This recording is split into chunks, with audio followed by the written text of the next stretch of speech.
اعوذ باللہ من الشیطان الرجیم بسم اللہ الرحمن الرحیم الحمدللہ وحدہ والصلاة والسلام علی من لا نبی بعدہ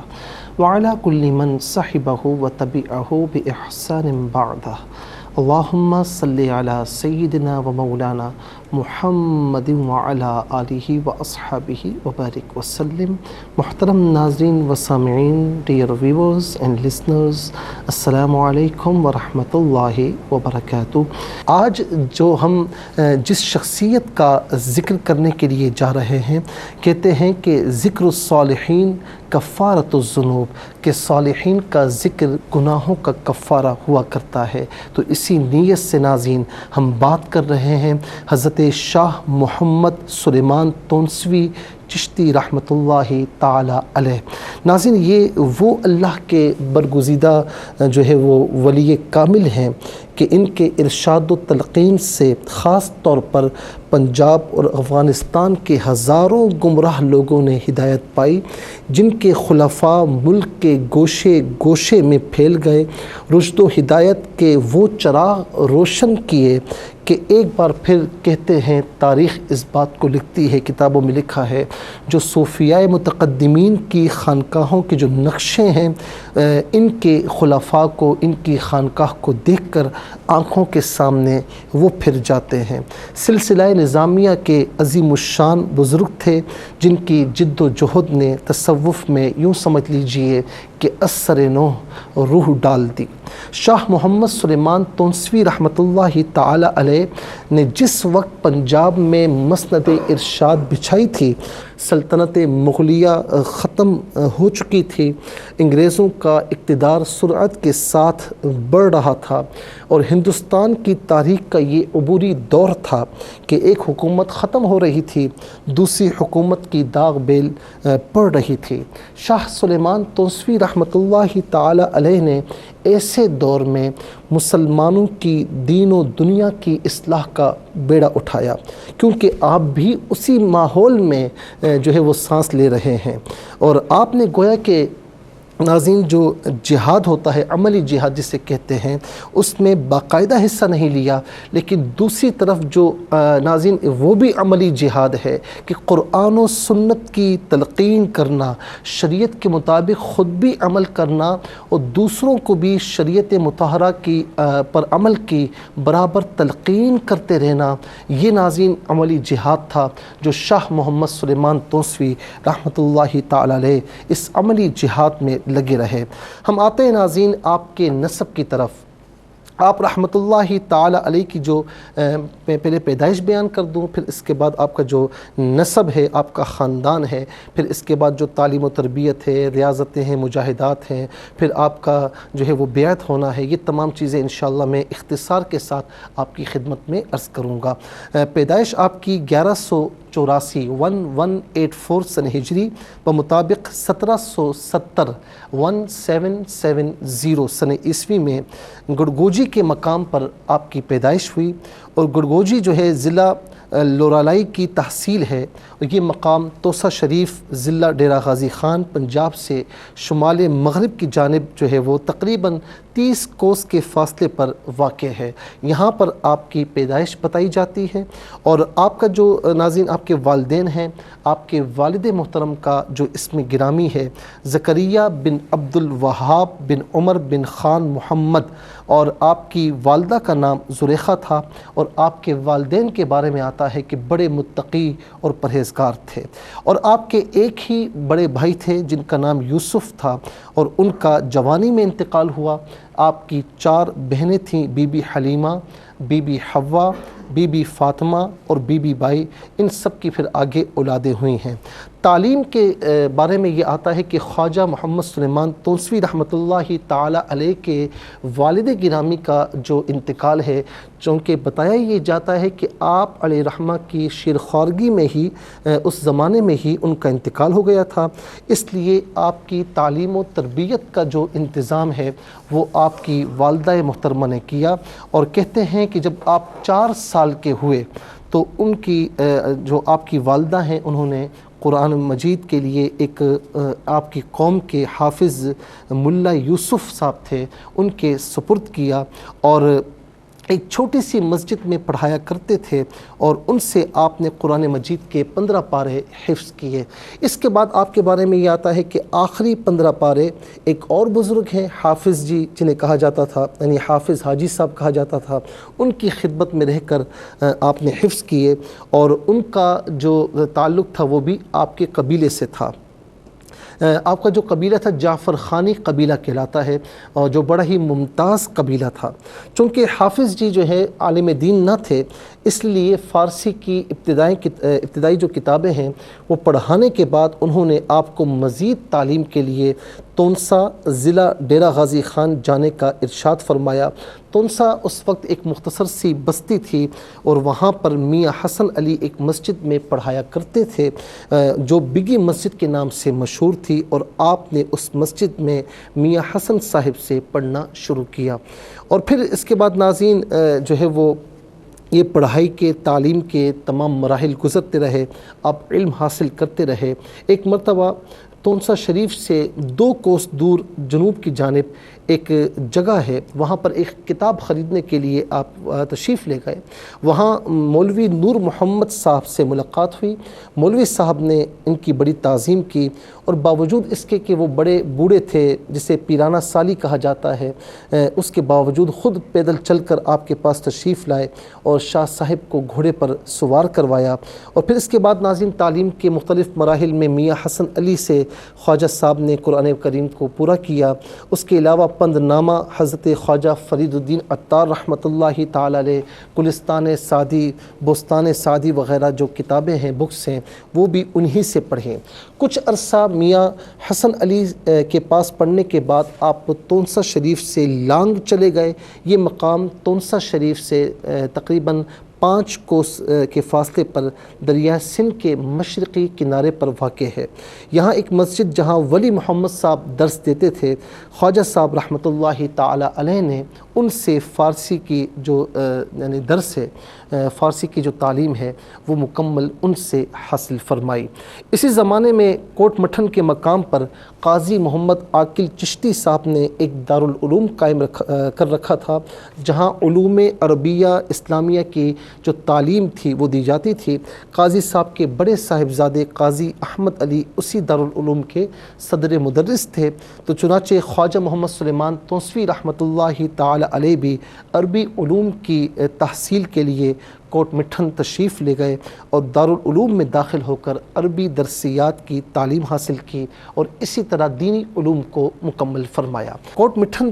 ہی میں قیام کے زمانے میں آپ کو خواجہ نور محمد صاحب مہاروی رحمۃ اللہ تعالی علیہ، جو اپنے دور کے ولی کامل، ان کے اوچ شریف لانے کی خبر ملی کہ وہ اوچ شریف میں تشریف لائے ہیں، اور اس زمانے میں آپ کو امر معروف کی تلقین کا بڑا خیال تھا۔ جب شاہ محمد سلیمان تونسوی رحمۃ اللہ تعالی علیہ شاہ نور محمد صاحب کی خدمت میں پہنچے تو کہا جاتا ہے کہ ایک عالم بدل گیا۔ فوراً مرید ہونے کی درخواست کی، اور شاہ نور محمد صاحب رحمۃ اللہ تعالی علیہ نے ان کو حضرت سید جلال کے مزار کے سرہانے جا کر مرید فرما لیا۔ شاہ محمد سلیمان تونسوی رحمۃ اللہ تعالی علیہ کی یہ نوعمری کا زمانہ تھا، لیکن وہ اپنے پیر سے عقیدت اور ان کے احکامات کی بجا آوری میں یعنی پرانے مریدوں سے بہت جلد بازی لے گئے۔ پھر اس کے بعد ناظرین آپ کا جو سفر ہے، پھر آپ کی ریاضت مجاہدات یہ شروع ہوتے ہیں،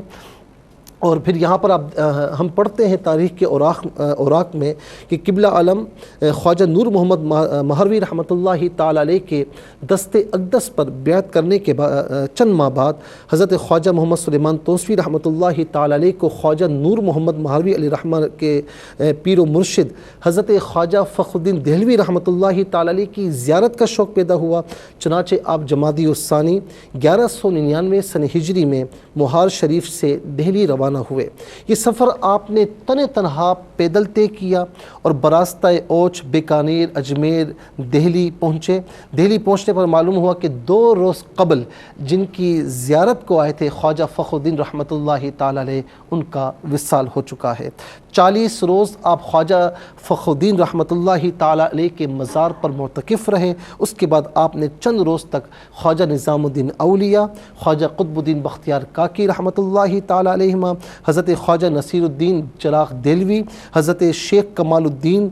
ان رحمۃ اللہ تعالی علیہم ان کے مزارات پر بیٹھ کر آپ نے کسب فیض کیا۔ حضرت امیر خسرو اور حضرت شاہ کلیم اللہ دہلوی رحمۃ اللہ تعالی علیہ کے مزارات پر بھی آپ نے حاضری دی۔ پھر اس کے بعد آپ نے واپسی کا سفر اختیار کیا، دہلی سے روانہ ہو کر اجمیر شریف پہنچے۔ اجمیر پہنچ کر چند روز تک خواجہ معین الدین چشتی رحمۃ اللہ تعالی علیہ کے مزار پر آپ نے اعتکاف کیا، اور کہتے ہیں کہ بڑی روحانی برکتیں آپ نے حاصل کی۔ اجمیر شریف سے پھر آپ جو ہے فرخ نگر پہنچے، مختلف مقامات سے گزر کر رمضان 1199 سن ہجری میں واپس مہار شریف پہنچ گئے، اور دہلی کے اس طویل سفر میں آپ نے ان تمام اولیاء کی روحانیت سے کسب فیض حاصل کرنے کے علاوہ دہلی میں بعض مقیم اہل دل درویشوں سے بھی روحانی فیض حاصل کیے۔ ان میں میاں شمس الدین جو خلیفہ ہیں خواجہ فخر الدین دہلوی رحمۃ اللہ تعالی علیہ کے، ان کا نام سر فہرست ہے۔ واپسی کے سفر کے دوران آپ نے علی محمد خان جو خلیفہ ہیں شاہ عزت اللہ نقشبندی رحمۃ اللہ تعالی علیہ، ان سے بھی ملاقات کا شرف حاصل کیا۔ ریاضت مجاہدات شاہ محمد سلیمان توسوی رحمۃ اللہ تعالی علیہ کو خواجہ نور محمد مہروی رحمۃ اللہ تعالی علیہ نے طریقہ چشتیہ کے جو مخصوص اذکار ہیں اور جو مخصوص جو اشغال ہیں، ان کے ساتھ موانع عبادت الہی سے باز رہنے کی تلقین فرمائی، اور حسب ارشاد جس طرح مرشد کا ارشاد تھا آپ نے اس کے مطابق عمل کیا۔ مہار شریف کی چھوٹی سی مسجد میں مقیم ہو کر دن رات یاد الہی میں مصروف ہو گئے، اور خواجہ نور محمد مہروی نے اپنے لنگر کے منتظم غلام رسول کو یہ حکم دیا کہ وہ خاص طور پر ان کو کھانا بھی کم دیں، اور اس کے علاوہ سردیوں میں بستر بھی معمولی قسم کا ہو تاکہ خواب غفلت میں نہ چلے جائیں اور اصل مقصود سے محروم نہ رہ جائیں۔ اور پھر ناظرین، جب ایک محبت الہی کا غلبہ حاصل ہوا اور جب کچھ حاصل کرنے کا وقت ہوا، تو خواجہ نور محمد مہروی رحمۃ اللہ تعالی علیہ نے فرمایا کہ اس لڑکے نے ہم سے معارف الہی کے حاصل کرنے میں ہمیں حیران کر دیا ہے۔ ہم حیران ہیں کہ یہ لڑکا کس منصب پر ہے، کس مقام پر ہے۔ حق تعالیٰ نے اس کو کتنا وسیع ظرف دیا ہے، کتنا حوصلہ دیا ہے کہ جو کچھ حاصل کرتا ہے اس کی استعداد، قابلیت اس سے بھی زیادہ کے متقاضی ہوتی ہے۔ ناظرین، مرشد سے اتنا عشق تھا کہ جدا ہوتے تو پریشان ہو جاتے۔ والدہ نے بہت روکنا چاہا لیکن پھر اجازت لی، اور پھر اسی کام کے لیے جو ہے پیر صاحب کی بارگاہ میں دوبارہ حاضر ہوئے۔ کہتے ہیں کہ اتنا بے چین رہتے، فرقت میں اتنا ذوق اور شوق کا یہ عالم ہو جاتا کہ اکثر پیدل ہی مہار شریف کو روانہ ہو جاتے، اور راستے کی تمام صعوبتیں جو ہے خوشی سے برداشت کرتے۔ میں کیا جاتا ہوں، میرا عشق مجھے لیے جاتا ہے، یعنی پاؤں میں کانٹے چبھ رہے ہیں۔ ایک مرتبہ جو ہے وہ میاں غلام حیدر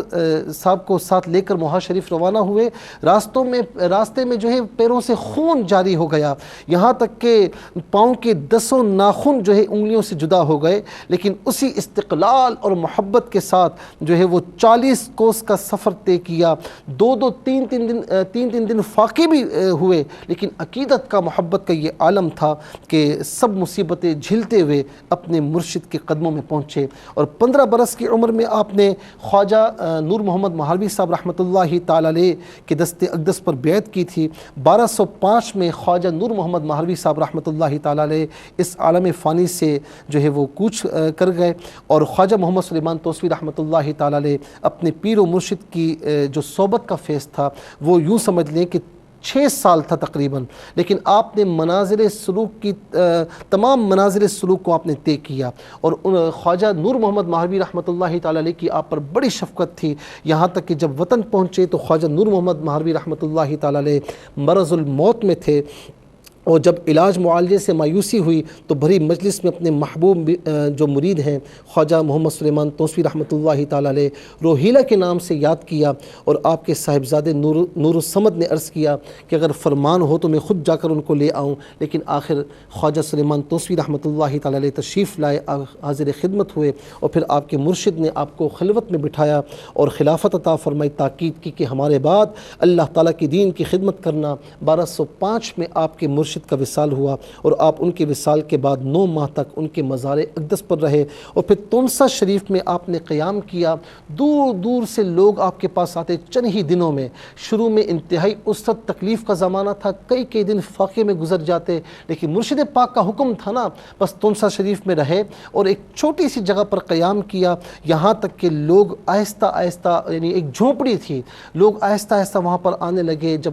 جو فیض لوگوں کو ملنے لگا تو پھر علاقے کے جو بڑے منصب والے لوگ ہیں، دور دراز شہروں کے منصب والے لوگ آپ کے پاس آنے لگے اور آپ کے پاس جو بھی نذرانہ پیش کیا جاتا، اب اسرت دور ہو چکی ہے لیکن دنیا سے بالکل، دنیا فانی کو فانی سمجھتے تھے، دنیا سے بالکل بیگانہ ہوا کرتے، جو کچھ بھی آتا غریبوں میں، مسکینوں میں بانٹ دیا کرتے، اور یہی اللہ والوں کا شیوا ہوتا ہے۔ ناظرین، پھر آپ نے درس و تدریس بھی فرمائی اور